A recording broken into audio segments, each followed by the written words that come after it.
साथियों नमस्कार। DM India online YouTube channel में आपका हार्दिक स्वागत है। आज हम पर्सनैलिटी ऑफ द वीक की खास कड़ी में बातचीत करने जा रहे हैं राम व्यास जी से। राम व्यास जी, स्वागत है आपका इस कार्यक्रम में। नमस्कार साथियों, इससे पहले कि मैं इनसे बातचीत आपकी कराऊं, मैं बताना चाहूँगा कि राम व्यास जी खड़गपुर से आए हैं, मेरे मामा जी हैं। मेरा बचपन जो है इनके गोद में खेला है, इनकी गोद में मैं जो है खेल के बड़ा हुआ हूँ। और मामा जी का इंटरव्यू आज लेना इसलिए बहुत ज़रूरी है क्योंकि संगीत के क्षेत्र में इनका एक बड़ा काम है, एक बड़ा नाम है। पश्चिम बंगाल में, वेस्ट बंगाल में ऑर्केस्ट्रा के क्षेत्र में करीब 30 से 35 साल इन्होंने काम किया है, गायन के क्षेत्र में काम किया है। और एक समय जब ऑर्केस्ट्रा चलता था, जब ऑर्केस्ट्रा में भीड़ उमड़ती थी, उस समय के ये हीरो थे। हम लोगों ने देखा है, अपनी इन आंखों से देखा है उस मंजर को। साथ में बताऊंगा कि एक मेरे मामा और हैं, रवि मामा, जो अब नहीं रहे, वो ढोलक बजाते थे, और एक मामा ड्रम बजाते थे। और ये जो हमारे सामने बैठे हुए हैं, आपके सामने बैठे हुए हैं, राम व्यास, ये गाना गाते थे। गाना किसकी किसकी आवाज में गाते थे ये मैं आपको बता दूं। किशोर कुमार, मोहम्मद रफ़ी, मुकेश, महेंद्र कपूर, यशुदास, एसपी बालासुब्रमण्यम, और लेडीज वॉइस में भी अपने गीत वो प्रस्तुत करते थे। खास तौर पर सलमा आगा और रेशमा की आवाज में। तो छोटी छोटी झलकियां भी हम इस कार्यक्रम में आपको दिखाएंगे और कुछ गीत भी ये गुनगुनाएंगे। बस मेरा रिक्वेस्ट ये है कि आप आखिरी तक जो है हमारे साथ बने रहें, बहुत मजा आएगा। एक नई दुनिया में आज हम आपको लेकर के चलेंगे।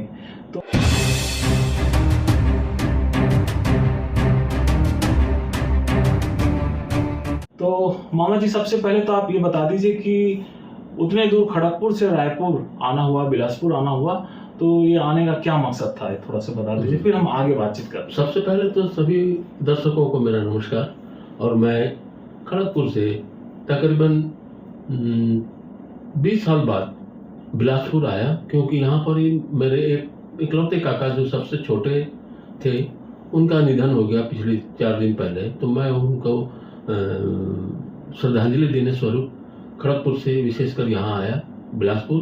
फिर मेरी हार्दिक इच्छा थी कि मेरा जो भांजा है संजीव खुदसाहा जी, ये भी कला के क्षेत्र में कार्यरत हैं, पत्रिका भी निकालते हैं। तो मेरी हार्दिक इच्छा ये हुई कि चलो भाई रायपुर चलो, उनसे भी मिलूं। तो मैं इनके घर आ गया। तो ये मेरा सौभाग्य है कि आज मैं इनके साथ बैठा हूँ और ये मेरे से बातचीत कर रहे हैं।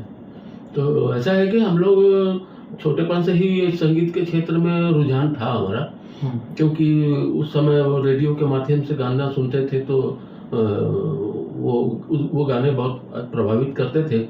ऑर्केस्ट्रा वाले नए नए जब आस पड़ोस में आ जाए तो फिर हम लोगों की भी इच्छा, मेरी भी इच्छा होती थी कि मेरे को भी जगह मिले।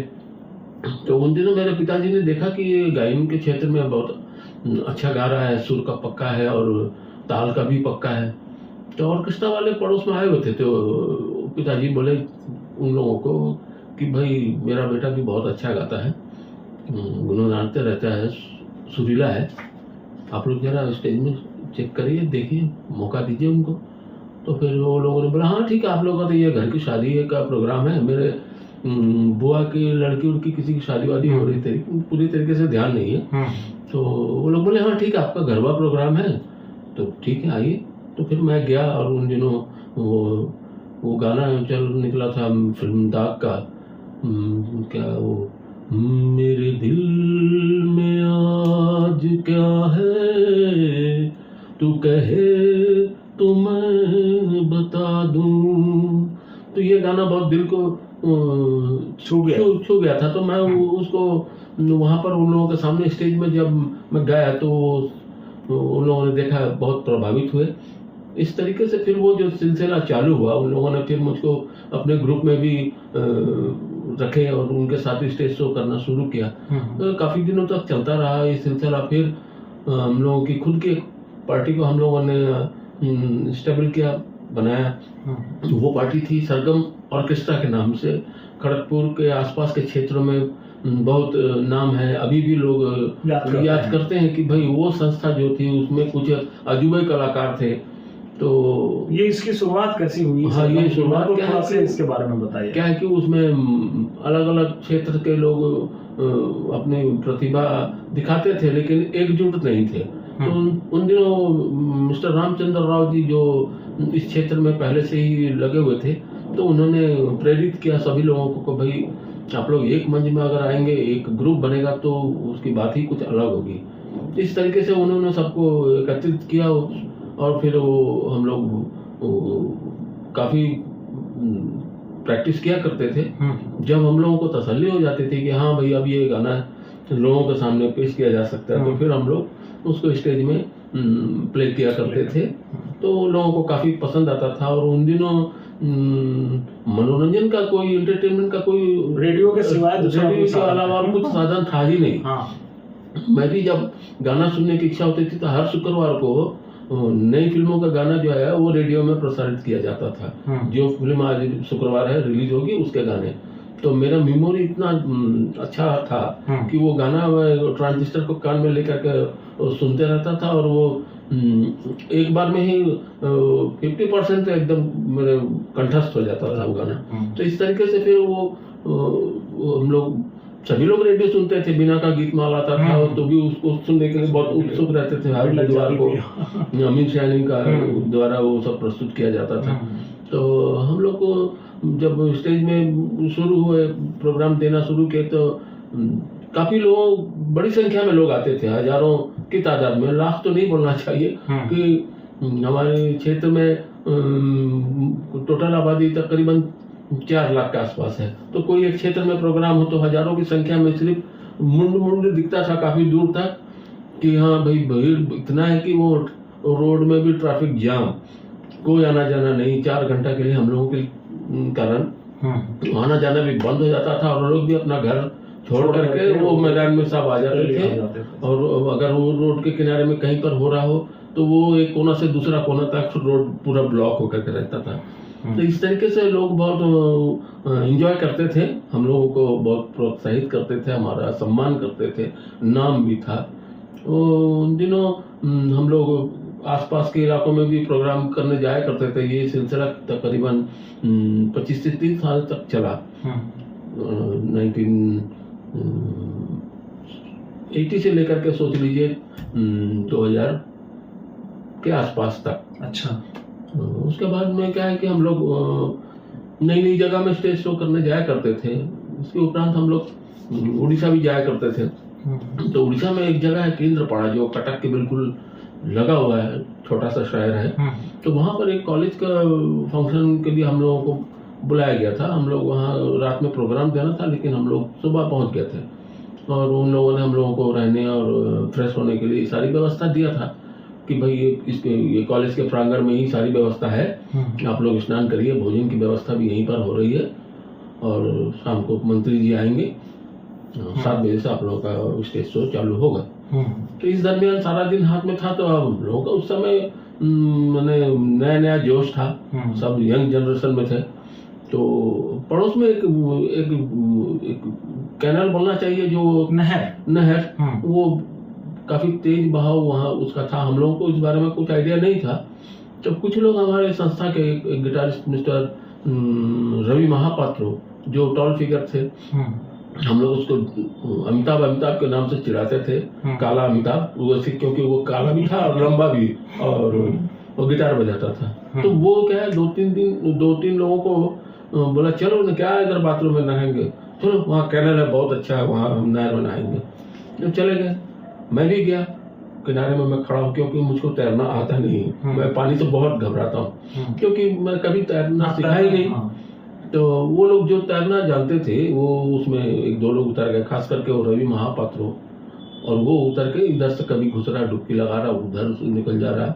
उसके साथ में एक थोड़ा कम हाइट वाला रमेश था जो हम लोग का साउंड सिस्टम ऑपरेट करता था। तो वो भी तैरना जानता था, इसलिए वो भी उतर गया। लेकिन थोड़ी देर में वो निकल के आने लगा, बोला राम ये पानी का बहाव बहुत तेज है, जैसा बोलता है ना करंट, वो करंट है इसके अंदर में, मैंने रुकने नहीं दे रहा एक जगह, करंट भी बोलते हैं। हाँ। बोला खींच रहा है जैसा पानी में, अगर जरा भी हम अपने शरीर को ढीला छोड़ेंगे तो वो टान के ले जाएगा। लेकिन वो रवि जो रहा ना, वो छेड़खानी कर रहा है। कौन से वर्ष की घटना है? ये है, जहाँ तक मुझको ध्यान आ रहा है 1985 86-87 के आसपास की घटना है। मेरे पास ऑन रिकॉर्ड रखा हुआ पेपर का कटिंग, पेपर में भी छपा था वो, तो वो घटना हम लोगों के साथ जो घटी थी, क्योंकि वो लंबा जो गिटारिस्ट था ना, वो कैनल में हमारे तरफ मुंह करके और पीछे होते जा रहा, बोल रहा राम देख अभी इतना पानी है। फिर थोड़ा पीछे गया, बोला देख इतना पानी है। फिर थोड़ा पीछे गया, अरे देख इतना पानी है। और फिर ऐसा करके वो उसकी आंख थोड़ा बड़ी बड़ी मुझको दिखी और वो डूब गया पीछे और अंदर चला गया, फिर और निकला नहीं। लेकिन उसके चेहरे की, उसके आंख के एक्सप्रेशन से मुझको लगा कि इसके साथ कुछ गलत हुआ है, कुछ घटना हो गई। फिर भी हम लोग सोचे नहीं, वो तो बार बार निकल रहा है, यहाँ से घुस रहा, उधर से निकल रहा, अभी फिर निकल जाएगा, तो खेल कर रहा है। लेकिन वो नहीं निकला।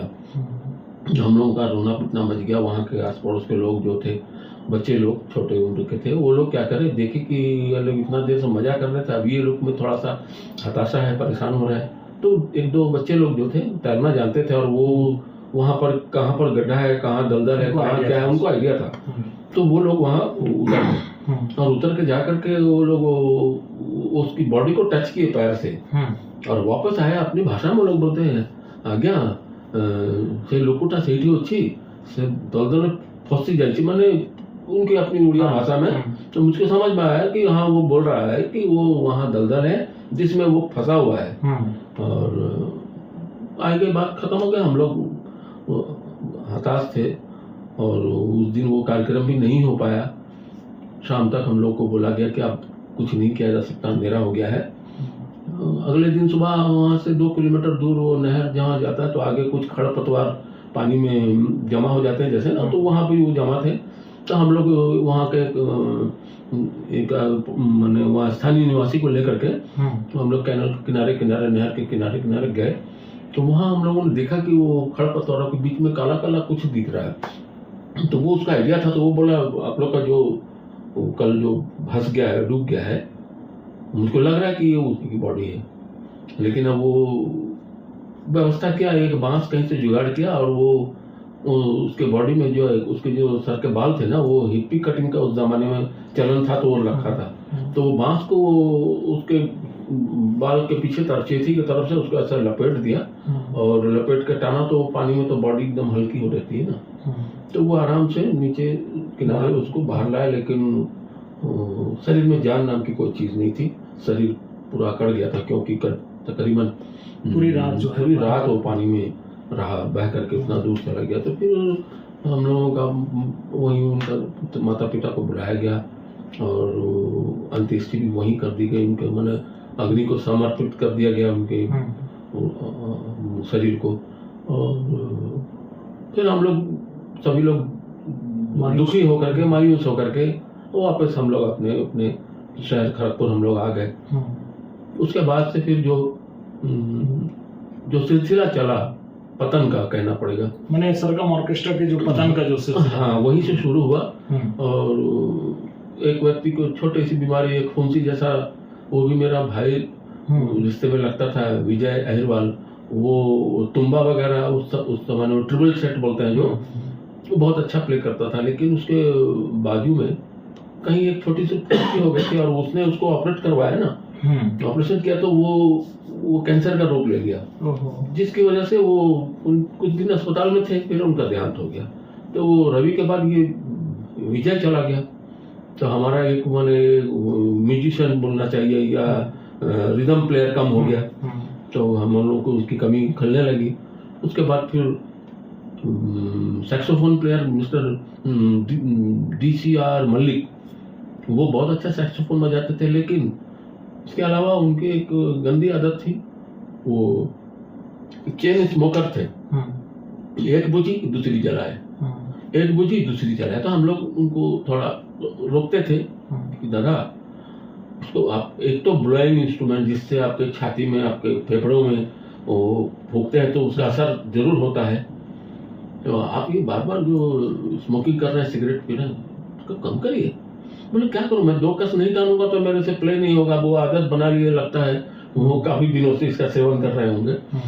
तो फिर वो कुछ दिनों के अंतराल में डॉक्टर के पास में गए कुछ समस्या को दिखाने के लिए। तो डॉक्टर ने बोला कि भाई आपका तो लंग्स जो है ना वो पूरा छलनी बन गया है, माने डैमेज हो चुका है वो। तो वो हिसाब से उनको बोले कि थोड़ा कम करिए, तो वो कम नहीं कर पाए और थोड़े ही दिनों में वो भी चल बसे।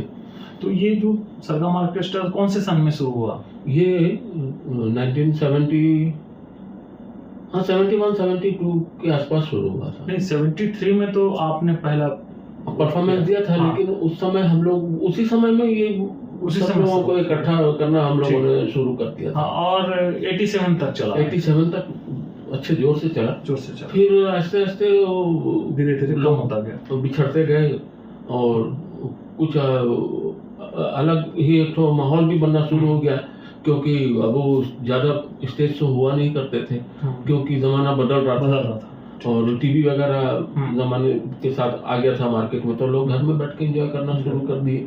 तो अब कभी कोई कंपटीशन वगैरह हुआ हो, कभी इसके बारे में कुछ यादें हो तो हाँ, ये क्या है खड़गपुर में और सन भी बता दीजिए कौन सा सन? वो 19 मुझको अच्छे से याद है, क्योंकि वो मेरे जीवन का एक महत्वपूर्ण वो हिस्सा था वो।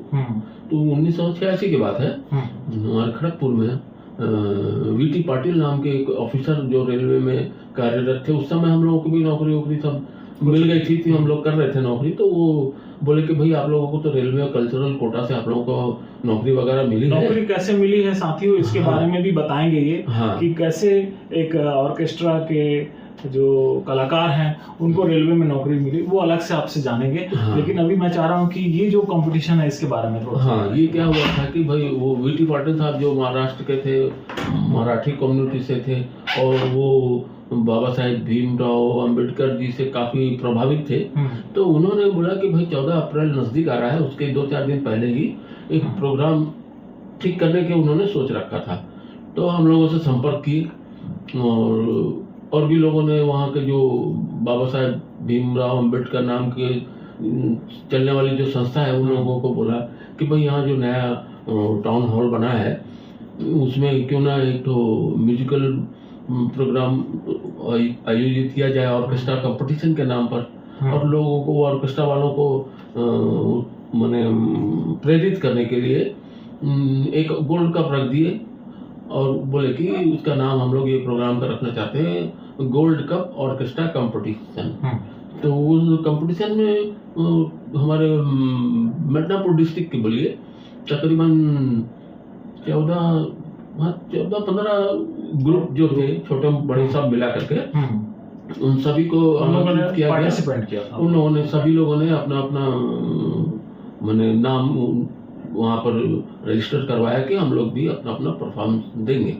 तो वो तो अभी इतने सारे ग्रुप है तो एक दिन में तो कंप्लीट होना नहीं था, तो 2-3 दिन लग गए। आखिरी दिन जो था वो 14 अप्रैल को ही फाइनल करना था।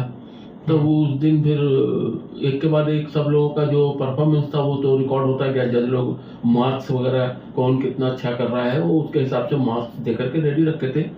तो फिर हमारी पार्टी सरगम ऑर्केस्ट्रा का नंबर आया, तो फिर मैं भी गया और अपना परफॉर्मेंस दिया। तो उन दिनों मैं बहुत अच्छे से निभा लिया करता था रफ़ी साहब का गाया हुआ गाना बैजी बावरा फिल्म का वो दुनिया के रखवाले, जो रफ़ी साहब का गाया हुआ है। और रफ़ी साहब ने अपने जीवन काल में कभी उनको समय मिला तो वो पाकिस्तान में जाकर के स्टेज शो किए और वहाँ पर उन्होंने उस गाने को बहुत अच्छे तरीके से और थोड़ा उसमें अपनी गायकी को और अच्छे तरीके से बहुत माने दिल को छू लेने वाली बात उसमें उन्होंने दे दिया था। तो फिर उसका रिकॉर्ड निकला था तो मैं भी उसको देख के मैं भी प्रभावित हुआ। तो उस प्रोग्राम में मैंने बैजी बावरा का उस भजन वो दुनिया के रखवाले सुन दर्द भरे मेरे नाले, इस भजन को पेश किया और भगवान के ध्यान में पूरा लीन होकर के मैंने वो अपनी प्रस्तुति दी थी। तो पूरी तरीके से कामयाब रहा, लोग वाह वाह करने से थके नहीं।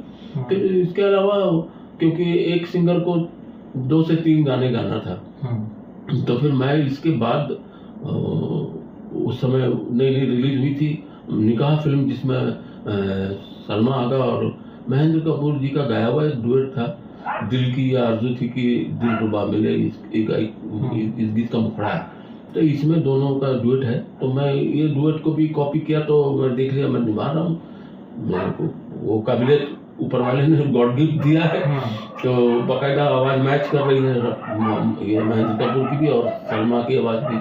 सलमा की आवाज़ भी थोड़ा सा अलग हटके है ना, लता वगैरह थोड़ा डिफरेंट आवाज़ है, तो वो अगर मैं गा रहा था तो मेरी आवाज़ के साथ वो उस आवाज़ को मैच कर रही थी, तो वो बहुत अच्छा लगा लोगों को। फिर उसके बाद और एक गाना मैंने अपने तरीके से पेश किया, जो वो फिल्म हीरो से था, जिसमें रेशमा नाम की एक सिंगर थी, वो लंबी जुलाई नाम, बहुत फेमस गाना है आज भी, वो लोगों को अंदर तक मैंने थोड़ा हाँ। तो मैं चाह रहा हूँ कि कुछ आप थोड़ा सा गुनगुना दें, कोई भी एक गाना जो आपको ठीक लगे। वैसे तो मैं इन सब गानों के अलावा, रफ़ी साहब के गानों के अलावा किशोर कुमार और येसुदास के भी गानों को प्ले किया करता हूँ। और हम लोगों ने राहतगढ़ कतरासगढ़ गए थे, तो वहाँ पर भी मैंने जब वो पोस्टर वगैरह सबके नाम से छपा कि भाई आप लोग के ग्रुप में कौन सिंगर क्या गाना गाता है, तो मेरे को तो अरूप मित्रा को दे दिया गया कि भाई ये किशोर कुमार का गाना गाएंगे। जोगेश मुखर्जी नाम के एक व्यक्ति, एक सिंगर थे, वो मुकेश का गाना बहुत अच्छा गाते थे, वो उनका नाम पोस्टर में मुकेश का नाम से हुआ। और मेरे को बोले कि भाई ये रामव्यास जी येसुदास का गाएंगे, तो ठीक है मैं येसुदास का गाया। तो ये कहने का मेरा मैंने ये वैसे है कि मैं कभी पीछे नहीं हटा, जो गाना अगर स्टेज में पेश करना है, जैसे कि थोड़ी बात अपनी रुक गई। हाँ। वो प्रोग्राम में आपको कौन सा रैंक हासिल हुआ? हाँ, वो जो ऑर्केस्ट्रा कंपटीशन की बात कर रहे हैं, हाँ, उसमें क्या है कि वो जो मेरा जो अदायगी थी, जो मैंने जो अपना गाना जो परफॉर्मेंस दिया था, वो नंबर 1 था, क्योंकि बैजू बावरा को निभाना वो दुनिया के रखवाले, सभी लोग समझते हैं कि वो कोई कम बात नहीं, क्योंकि रफ़ी साहब खुद उसको गाने के समय में उनके गले में खराश आ गया था, जिसकी वजह से वो 2-4-10 दिन वो रिकॉर्डिंग और नहीं कर पाए थे, थोड़ा रेस्ट किया तब रिकॉर्डिंग की। तो उस गीत को मैंने उस जगह पर उतने हाई नोट में अपनी आवाज़ को ले जाकर के प्ले किया, तो जो कमेटी थी वो बहुत प्रभावित हुई और गोल्ड कप मेरे नाम आया, मुझको सम्मानित किया गोल्ड कप। अच्छी बात है। तो आप उस गाने को थोड़ा सा अगर गुनगुना दें हमारे दर्शकों के लिए तो अच्छा रहेगा। हाँ, थोड़ा सा 2 लाइन। हाँ, जैसे कि वो तो शुरुआत ही उनका ऐसा आगमन करके वो करते थे, तो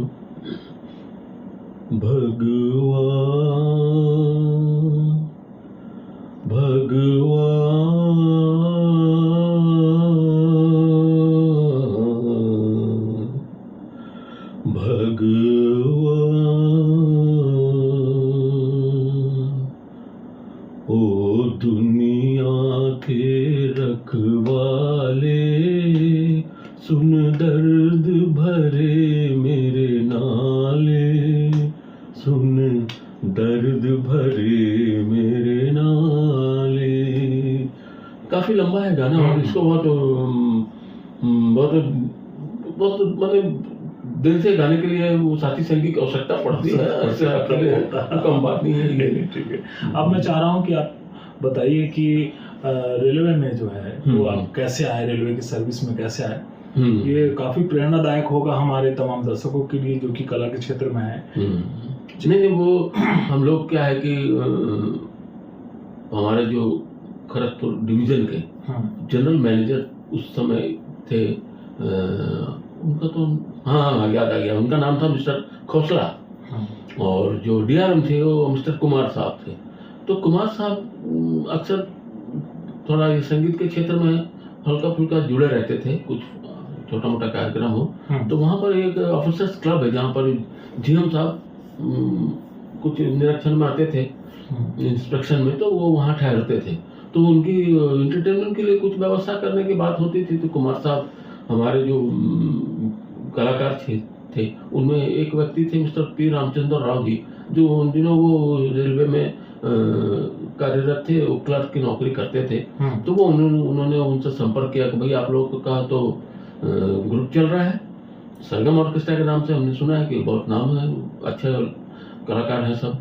तो भाई आज वो उनको हमारे यहाँ ऑफिसर्स क्लब में जीएम साहब आ रहे हैं, तो उनके मनोरंजन के लिए आप लोग आइए, आप लोगों को सरकारी फंड से कुछ पैसा मिलेगा। ऐसा नहीं है कि आप लोग फ्री में आएंगे और गाएंगे और चले जाएंगे, खाने की भी व्यवस्था होगी।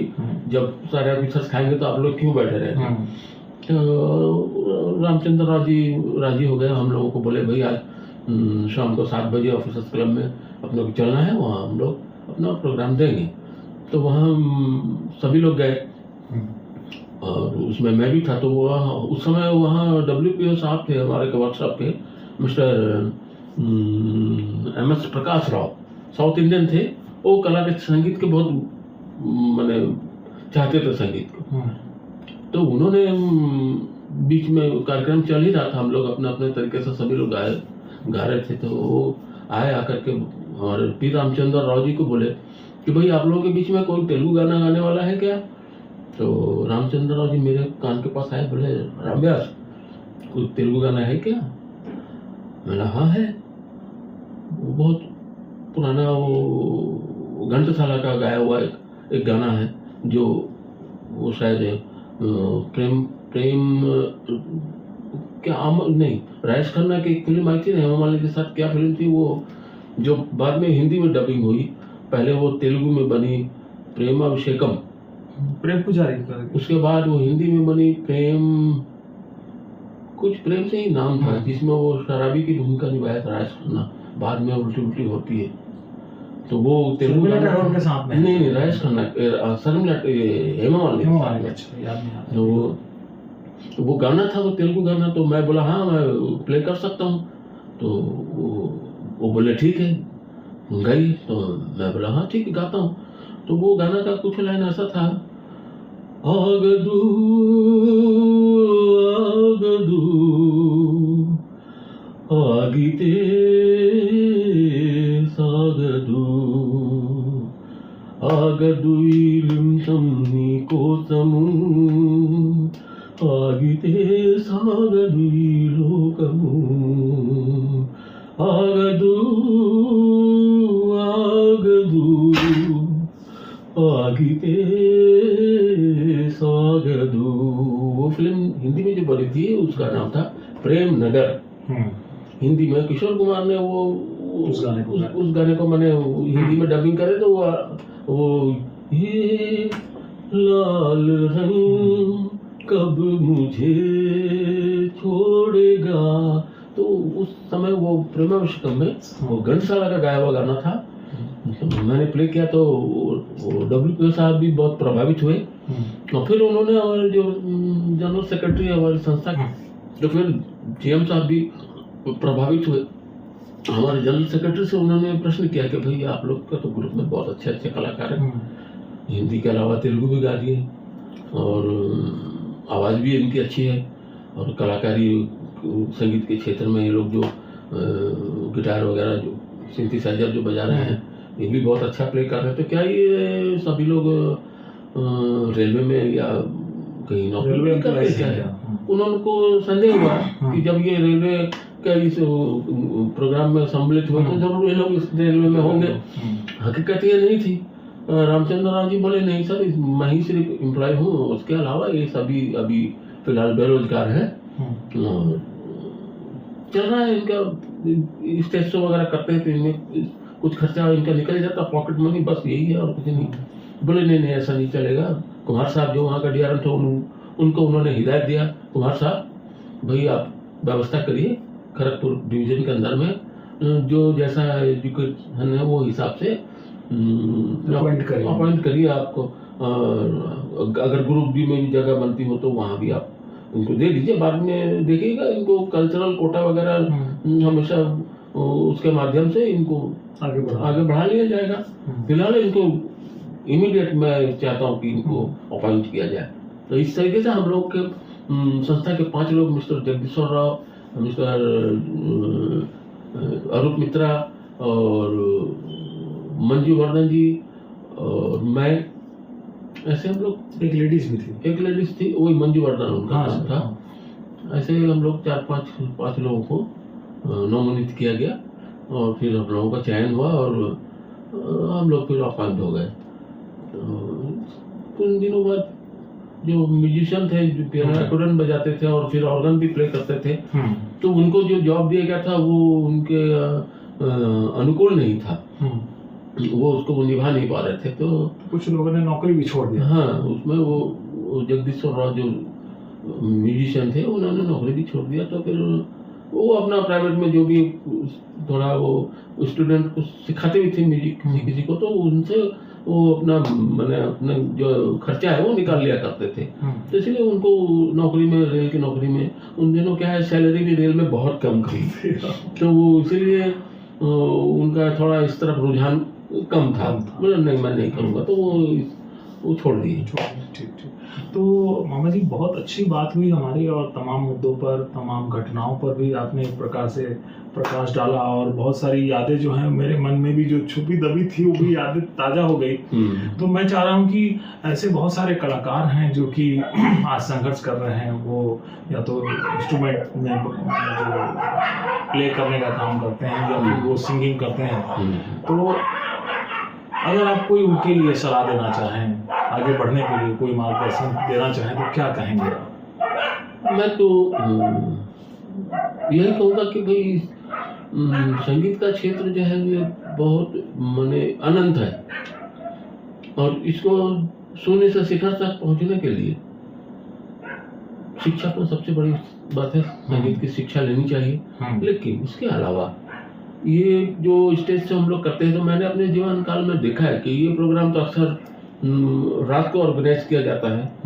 तो वो टाइम पे टाइम खाना खाना, उसके अलावा वो बहुत खुश हो जाते हैं लोग, संस्था वाले हों या और भी कोई हो, तो वो फिर उनको ऑफर करते हैं कि भाई थोड़ा सा मदिरा भी ले लीजिए, मधुशाला। तो मधुशाला में ले जाते थे, पिला देते थे, और वो या फिर वो व्यवस्था कर देते थे। तो नए कलाकारों को मैं यही सलाह दूंगा कि ये रात में जागना, प्रोग्राम करना और फिर सेवन करना, नशा वगैरह का करना बिल्कुल सेहत के लिए तो हानिकारक है ही, सरकार बोलती है। तो मैं भी बोल रहा हूँ, क्योंकि मैंने देखा है कि मेरे साथी संगी कुछ ही नशा में जब वो घुस गए तो उनका मैंने पतन हो गया, किस्म से खत्म ही हो गया। तो आप लोग आइए, जो भी नवयुवक वर्ग है ये संगीत के क्षेत्र में आते हैं, गाते हैं या बजाते हैं, जरूर गाइए बजाइए, लेकिन अपने आप को डिसिप्लिन में रखिए और आदत को खराब मत करिएगा, नहीं तो सिवाय नुकसान के आपको हासिल कुछ नहीं हो पाएगा। बिल्कुल ठीक। तो मेरा ख्याल है कि आप सभी समझ गए होंगे कि सिवाय नुकसान के और कुछ हासिल नहीं होगा यदि आप गलत रास्ते में चलेंगे, नशा करेंगे और तमाम बुराइयों में अगर आते हैं तो मामा जी आपने अपना समय दिया, बहुमूल्य टाइम दिया हमारे साथ आज बातचीत करने के लिए, पूरी यादों को आपने ताज़ा किया और बहुत सारी जानकारी हमारे दर्शकों को भी मिल गई होगी। तो बहुत बहुत धन्यवाद आपका कि आपने समय निकाला। और साथियों, आप जाइएगा नहीं, क्योंकि इनसे बातचीत खत्म होने के बाद में हम इनकी जो कुछ पुरानी क्लिपिंग और कुछ गीत के अंश जो है हम आपको दिखाएंगे, उसको देखिए। उसके बाद ही जो है आप वीडियो को पूरा करने के बाद ही आप विदा लें। तो बहुत बहुत धन्यवाद, नमस्कार। और साथियों, अगले हफ्ते हम फिर किसी खास पर्सनैलिटी को लेकर पर्सनैलिटी ऑफ द वीक की इस खास कड़ी में आपके सामने फिर से रूबरू होंगे। तब तक के लिए बहुत बहुत धन्यवाद, नमस्कार। नमस्कार। आपको भी नमस्कार। आपको भी।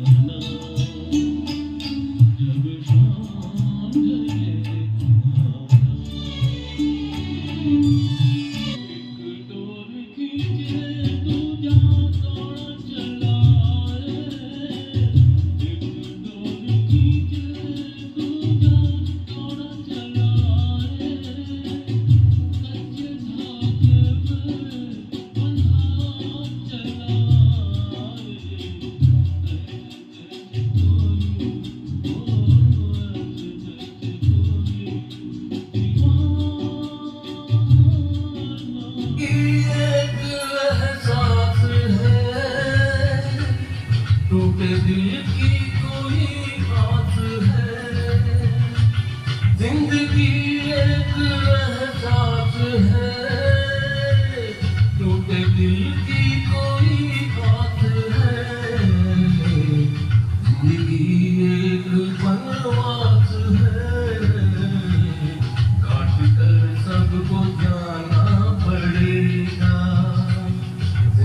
यही प्यार का गीत है, इसे हर दिल को गाना पड़ेगा। आने से उसके आए बहार, जाने से उसके जाए बहार, बड़ी मस्तानी है मेरी महबूबा, मेरी जिंदगानी है मेरी महबूबा। आने से उसके आए बहार, जाने से उसके जाए बहार, बड़ी मस्तानी है मेरी महबूबा, मेरी जिंदगानी है मेरी